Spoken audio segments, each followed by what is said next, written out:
اور اپنے بچوں کی ایک چھوٹی سی کلپ بنائیے جس میں وہ بچے کہیں لعنت بر دشمن زہرا۔ اعوذ باللہ من الشیطان الرجیم، بسم اللہ الرحمن الرحیم۔ ناظرین کرام السلام علیکم، امید کرتے ہیں آپ خیریت سے ہوں گے۔ گزارش یہ ہے کہ اس وقت حالات حاضرہ میں بہت ساری چیزیں آپ کے سامنے آئی ہوں گی اور آپ دیکھ رہے ہوں گے، تو چند چیزیں ہیں جو میں آپ کے سامنے پیش کرنا چاہتا ہوں۔ سب سے بڑا ایشو اس وقت جو پاکستان میں ہوا اور پاکستان کی سرزمین سے ہندوستان تک پہنچا، اور یہاں کے علماء اور خطباء اور تمام سامعین، حاضرین، تمام لوگوں کے نظروں سے وہ ویڈیو گزری اور وہ آواز ہم سب کے کانوں تک پہنچی کہ جہاں پر جناب میثم عباس نوآ خان ہیں، بڑے اچھے عزادار ہیں مولا کے، بڑے خوبصورت آواز رکھنے والے، ان کے ایک نوحے کو بین کیا گیا، جس نوحے میں اس کا پہلا جملہ بڑا خوبصورت جملہ ہے۔ اس جملے پر تو جی چاہتا ہے کہ جتنی جانیں قربان ہو جائیں کم ہیں، اتنا بڑا جملہ ہے۔ جملہ کیا ہے؟ لعنت بر دشمن زہرا۔ یہ لعنت بر دشمن زہرا کا اثر یہ ہوا اور اس کے خلاف آواز جو اٹھی پاکستان سے وہ یہ کہ اس نوحے پر بین لگا دیا گیا ہے اور یہ نوحہ بند کر دیا گیا۔ آواز یہ اٹھی کہ یہ نوحہ نہیں ہونا چاہیے۔ کیوں؟ اس لیے کہ اس میں لعنت کی گئی ہے۔ بھیا کس پہ لعنت کی گئی ہے؟ اب یہ پاکستان کی طرف سے جو بین ہوا ہے یہ اس بات کا اعلان ہے کہ جس نوحے کے جملے میں یہ جملہ تھا کہ لعنت بر دشمن زہرا، یہاں پر جناب میثم عباس صاحب نے نام نہیں لیا تھا قاتل شہزادی کا، یہاں پر نام لے کے نہیں بتایا گیا، صرف یہ لعنت کی گئی ہے کہ شہزادی کے دشمن پہ لعنت۔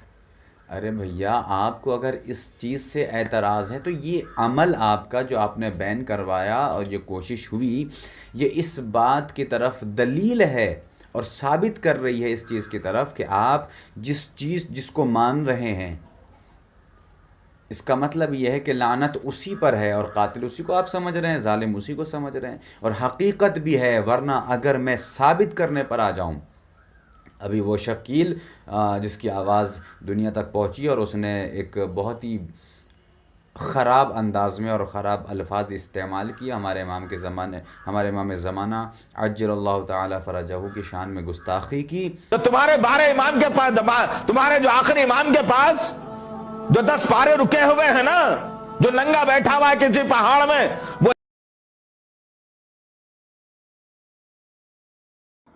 اگر میرے کسی الفاظ سے شیعہ برادری کو اگر تکلیف پہنچی ہے تو میں معذرت خواہ ہوں۔ اللہ وسیم کو کہنا ہے کہ یہ آپ نے کہا ہمارا قرآن، بھیا آپ کا قرآن کب ہے؟ اسلام مسلمانوں کا قرآن ہے نا، صرف آپ مسلمان تو نہیں ہیں، یا آپ نے یہ اعلان تو نہیں کر دیا کہ مسلمان صرف ہم ہیں یا صرف ہمارا قرآن ہے، قرآن شیعوں کا نہیں ہے؟ کیا ہم آواز نہیں اٹھا رہے ہیں وسیم کے خلاف؟ کیا ہم نے وسیم کے خلاف کوئی جملے استعمال نہیں کیے؟ جو آپ نے وسیم کو بولنے کے ساتھ ساتھ آپ شیعوں کے خلاف آواز اٹھا رہے ہیں، شیعہ عقائد کے خلاف آواز اٹھا رہے ہیں، اور ہمارے بہت ہی محترم امام زمانہ عجل اللہ تعالی فرجہ کے خلاف آپ نے آواز اٹھائی۔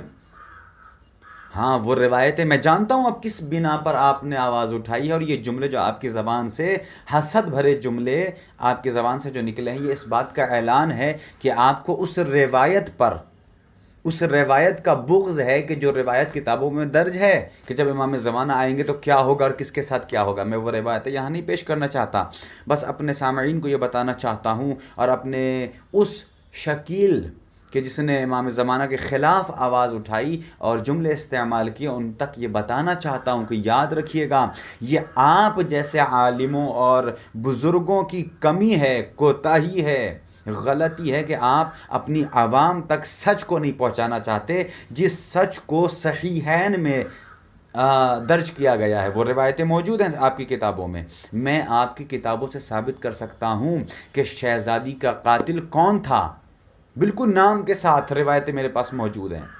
لیکن اگر نام لے کے لعنتیں نہیں کی جا رہی ہیں تو اس کا مطلب آپ کو شکر ادا کرنا چاہیے کہ ہم کم از کم نام نہیں لے رہے ہیں۔ کتنا خوبصورت جملہ خطیب انقلاب جناب عباس ارشاد صاحب نے فرمایا لکھنؤ کے، بڑا خوبصورت جملہ تھا، کسی مجلس میں انہوں نے کہا تھا، ابھی وائرل ہو رہا ہے یہ جملہ۔ انہوں نے فرمایا کہ شکر منائیں جناب شکیل صاحب آپ کو شکر منانا چاہیے کہ ہم شیعہ عزادار جب ہم نے سبط نبی کے قاتل کا نام لیا تو ساری دنیا لعنت کر رہی ہے. جس دن ہم شہزادی کے قاتل کا نام لینے لگیں گے اس دن ساری دنیا سے لعنتیں پڑنے لگیں گی. یزید کے اوپر بہت سے لوگوں نے اس کے ہمدردی میں آواز اٹھائی تھی پاکستان سے. آج پوری دنیا لعنتوں میں اور اضافہ ہو گیا. اور اگر یہ کوشش کی گئی کہ اس طریقے کے نوحے بین کیے جائیں تو یاد رکھیے گا ایک ایک بچہ ہمارا لعنت کرے گا اور ہر ایک بچے کی زبان پر ہوگا لعنت پر دشمن زہرا. اسی جملے کے ساتھ میں اپنے تمام ناظرین اور حاضرین اور سامعین سے بالخصوص والدین کے خدمت میں یہ گزارش کروں گا کہ حیدر ٹی 14 کی طرف سے آپ کو اعلان کیا جاتا ہے کہ اگر آپ کے گھر میں چھوٹے بچے ہیں بچیاں ہیں تو جس طریقے سے آپ اظہار بیزاری کرتے ہیں جس طریقے سے آپ اظہار محبت کرتے ہیں عزاداری کرتے ہیں اسی طریقے سے ان بچوں کو بھی شامل کیجئے اور اپنے بچوں کی ایک چھوٹی سی کلپ بنائیے جس میں وہ بچے کہیں لعنت بر دشمن زہرا. اپنے اپنے بچوں سے کہلوائیں وہ بچے کے جو بولنے کی طاقت رکھتے ہیں قوت گویائی رکھتے ہیں سال بھر کے 2 سال کے بچوں کو بلوائیں اور ایک چھوٹی سی مختصر سی کلپ بنائیں اور ہمارے اس واٹس ایپ نمبر پہ کریں. انشاءاللہ یہ ویڈیوز ہم آپ کے سامنے حیدر ٹی 14 پر اپلوڈ کر کے آپ تک پہنچائیں گے اور دنیا میں یہ اعلان کریں گے کہ لعنت بر دشمن زہرا. ہم مر جائیں گے مٹ جائیں گے لیکن ہماری آخری سانس تک ہمارا نعرہ ہوگا لعنت بر دشمن زہرا. والسلام علیکم ورحمۃ اللہ.